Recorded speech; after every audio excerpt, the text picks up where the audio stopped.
അബ്ദുൽ കരീം ചേട്ടൻ്റെ മീശ ഉണ്ടോ? ഞാൻ തൊട്ടോട്ടെ.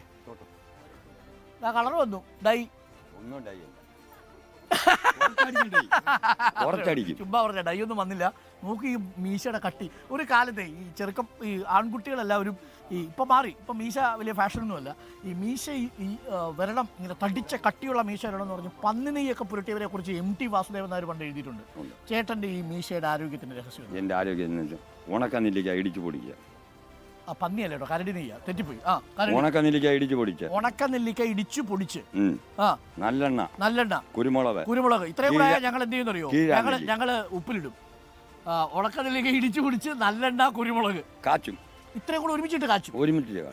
ഒന്നുകൂടി ഞാൻ പറയാം. അപ്പൊ നല്ല മീശ കട്ടിക്ക് വരാനുള്ളവര് കുറച്ച് നെല്ലിക്കയുടെ കാശ് പോകുന്നേ ഉള്ളായിരിക്കും. പക്ഷെ ഇത് ശരിക്കും പറഞ്ഞാൽ വരുമോ? ഉറപ്പാണോ? ഉറപ്പാ. ചേട്ടനല്ലാതെ വേറെ ആർക്കെങ്കിലും ഈ മീശ കൃഷി ചെയ്തിട്ടുണ്ടോ ഇതേപോലെ? ഞാൻ ചെയ്ത് കാണിച്ചു കൊടുക്കും. ഉറപ്പാണോ? ഉറപ്പ്. അപ്പൊ ഉണക്ക നെല്ലിക്ക വെല്ലുവിളിക്കുന്നു. ഉണക്ക നെല്ലിക്ക, പിന്നെന്താ കീഴാനെല്ലി, പുതിയ കൂടുതൽ ഐറ്റം.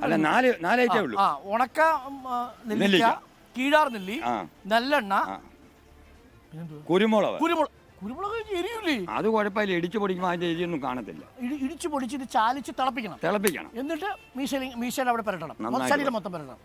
അപ്പം എവിടെ ഇത് പുരട്ടുന്നോ അവിടെ രോമം വരും ശക്തമായിട്ട്. ഉറപ്പാണോ? ഉറപ്പാ. ചേട്ടന്റെ കുടുംബത്തിൽ വേറെ ആർക്കും ഈ മീശ ഇല്ല? കട്ടിയായിട്ട് ആർക്കും? എനിക്ക് മാത്രമേ ഈ മീശയുടെ ഇടയ്ക്ക് ഗ്യാപ്പ് ഉണ്ടോ?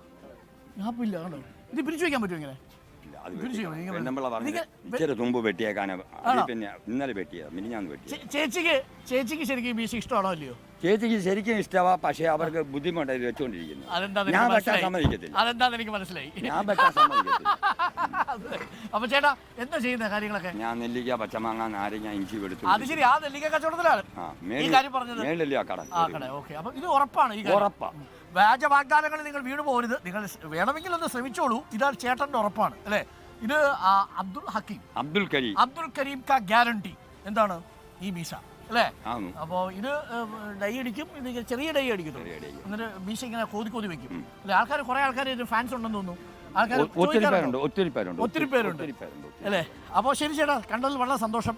നല്ല മീശയൊക്കെ ഉണ്ട്. ഒരു കാര്യം ചോദിച്ചോട്ടെ, മീശ ചേട്ടൻ ഇവിടുത്തെ ഒരു രാഷ്ട്രീയാവസ്ഥ എന്താ വിലയിരുത്തുന്നത്? ഞാൻ പക്കാ മാർക്സിസ്റ്റുകാരനാണ്. ആണോ? അന്നും ഇന്നും ഇടതുപക്ഷത്താണ്. അല്ല, കോൺഗ്രസ്സുകാർ എന്നെ പിടിച്ച പോലീസ് സ്റ്റേഷൻ എന്നെ ഒരു അടി അടുപ്പിച്ചു. ഞാൻ കോൺഗ്രസ്സുകാരന്. കോൺഗ്രസ് മാറി. അതൊരു വേണ്ട പറയണ്ട. അടിക്കേസ് തന്നെ. അടിക്കേസാണ്. പണ്ട് ഈ മീശയൊക്കെ വെച്ച് അടിക്കാൻ പോയിട്ടുണ്ട്, വിരട്ടാൻ പോയിട്ടുണ്ട്. വിരട്ടിയിട്ടില്ല. ആരെയും വിരട്ടിയിട്ടുള്ള പരിപാടി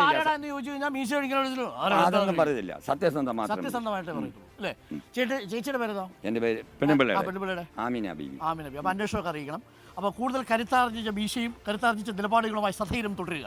താങ്ക് യു. ഈ രാവിലെ അപ്പം ഒരു രസകരമായ കോമ്പിനേഷൻ കിട്ടി. മീശ ചെറുതാണല്ലോ, കുഴപ്പമില്ല. വയസ്സല്ലോ. ആ ചേട്ടൻ പറഞ്ഞത് ഈ ദില്ലിക്കൊക്കെ വെച്ച് നേച്ചാൽ മീശ വരുമെന്നാ വിശ്വസിക്കുന്നു? എനിക്കറിയത്തില്ല, ചെയ്തിട്ടില്ല. മൊത്തത്തിൽ എങ്ങനെ ജീവിതമൊക്കെ? ജീവിതം നമ്മൾ ഇതുപോലെ സാധാരണ പോകുന്നു. ഇവിടുത്തെ ഒരു തെരഞ്ഞെടുപ്പിന്റെ ഒരു സാധ്യത, മത്സരം ശക്തമാണോ? ഞാൻ മാർക്സിസ്റ്റുകാരനാണ്. ആണ് അല്ലേ? അപ്പം ഇവിടെ തോമസ് ഐസക്കിന് സാധ്യത ഉണ്ടെന്നാണോ പറയുന്നത്? എനിക്കത് പറയാൻ പറ്റത്തില്ല. മത്സരം ഉണ്ടാവും അല്ലേ? ശക്തമായ മത്സരം ഉണ്ടാവും. പെൻഷൻ കിട്ടുന്നുണ്ടോ? പെൻഷൻ കിട്ടുന്നില്ല. അതൊരു വിഷമമല്ലേ? അത് 7 മാസമായി. ആ പെൻഷൻ കിട്ടിയെങ്കിൽ കുറച്ച് മെച്ചപ്പെടത്തില്ലായിരുന്നു അല്ലേ? പെൻഷൻ കിട്ടുന്നില്ല എന്നുള്ള വിഷമമുണ്ട്. സർക്കാരിനോട് പറയുന്നുണ്ട്.